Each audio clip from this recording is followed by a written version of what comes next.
파르테논 신전이 단 한순간에 파괴될 뻔했다는 사실 알고 계셨나요? 그냥 오래돼서 무너진 게 아닙니다.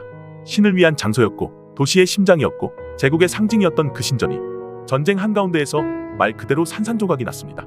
이야기의 시작은 기원전 5세기 그리스의 황금기 페리클레스 시대. 지금의 아테네 한가운데 거대한 바위 언덕 위에 아크로폴리스라는 도시 요새가 있었습니다. 그리고 그 꼭대기에 세운 가장 중요한 건물이 바로 파르테논 신전이죠. 놀라운 건 이 신전이 여신을 위한 것이었다는 점입니다. 당시 대부분의 신전은 제우스나 포세이돈 같은 남성신을 중심으로 지어졌지만 이곳은 예외였습니다. 이 신전은 도시의 수호신 아테나에게 바쳐졌습니다. 지혜와 전략, 전쟁과 보호의 신. 그래서 아테네라는 도시 이름 자체도 아테나에서 온 것입니다. 건물의 구조는 마치 신이 설계한 듯 치밀했습니다. 기둥은 완전히 직선이 아닙니다. 사람의 눈에 더 곱고 안정적으로 보이도록 아주 미세하게 안쪽으로 휘어있게 설계됐죠. 심지어 바닥도 아주 약간 중앙이 높게 설계되어 있습니다. 모든 것은 착시 보정을 위해서였습니다. 그뿐만이 아닙니다. 지금 우리가 보는 하얀 대리석 신전은 사실 원래 모습이 아닙니다. 고대의 파르테논은 기둥마다 붉은 안료, 파란 벽면, 금색 장식이 입혀진 매우 화려한 색감의 공간이었습니다. 신전 내부엔 아테나 여신의 거대한 조각상이 서 있었죠. 무려 12m. 순금과 상아로 만든 조각 그 자체로 하나의 신전이었습니다.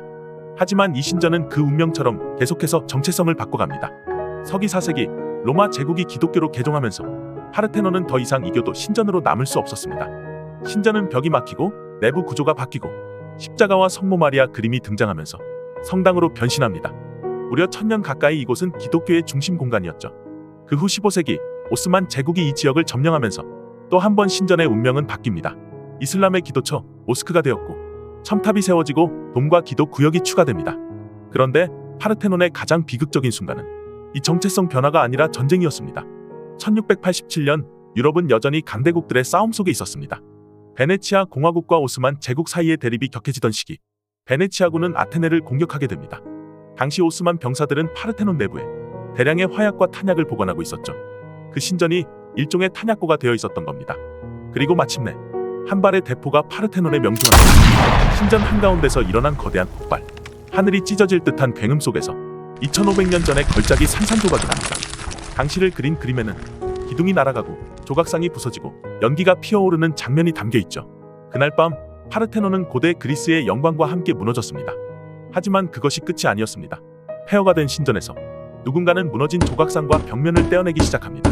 바로 영국 대사였던 엘긴경. 그는 당시 오스만 제국의 허락을 받아 신전에서 수십 개의 조각상과 부조들을 떼어냈습니다. 이른바 엘긴 마블로 불리는 이 유물들은 지금도 런던의 대형 박물관에 전시돼 있죠. 그리스는 이 유물들의 반환을 꾸준히 요구하고 있습니다. 그건 우리의 얼굴이다. 우리의 역사고 우리 문화의 일부다. 하지만 영국은 여전히 그 요청을 거절하고 있습니다. 그렇다면 그리스는 포기했을까요? 아닙니다. 파르테논은 지금도 복원 중입니다. 레이저 스캔으로 수천 개의 파편을 디지털화하고 무너진 기둥 하나하나를 맞춰보며 퍼즐처럼 재조립합니다. 복원은 단순한 건축이 아닙니다. 과거를 되찾는 작업이자 미래를 위한 선언이죠. 놀라운 건 그리스가 유럽 재정위기로 큰 경제적 타격을 받던 시기에도 이 복원 작업은 단 하루도 멈춘 적이 없다는 사실입니다. 이유는 단 하나. 이것은 자존심이기 때문입니다. 그리고 또 하나의 이야기. 2차 세계대전 당시 독일군이 아크로폴리스를 점령하고 그 위에 나치 깃발을 꽂았을 때 2명의 그리스 청년이 몰래 그 깃발을 끌어내렸습니다. 그들은 단지 18살이었지만 나라의 상징을 지키기 위해 목숨을 걸었습니다. 파르테논은 그들의 투쟁의 배경이 되었고 그 순간 신전은 다시 저항의 상징이 되었습니다. 이 신전은 단순한 건물이 아닙니다. 그리스 그 자체입니다. 신전이었고 성당이었고 모스크였고 탄약고였고 이제는 유적이고 복원의 상징이며 역사의 파편 속에서 여전히 살아 숨쉬는 공간입니다. 그렇기에 파르테논은 아직도 공사 중입니다. 그 잃어버린 얼굴이 다시 완성될 때까지 공사는 계속될 것입니다.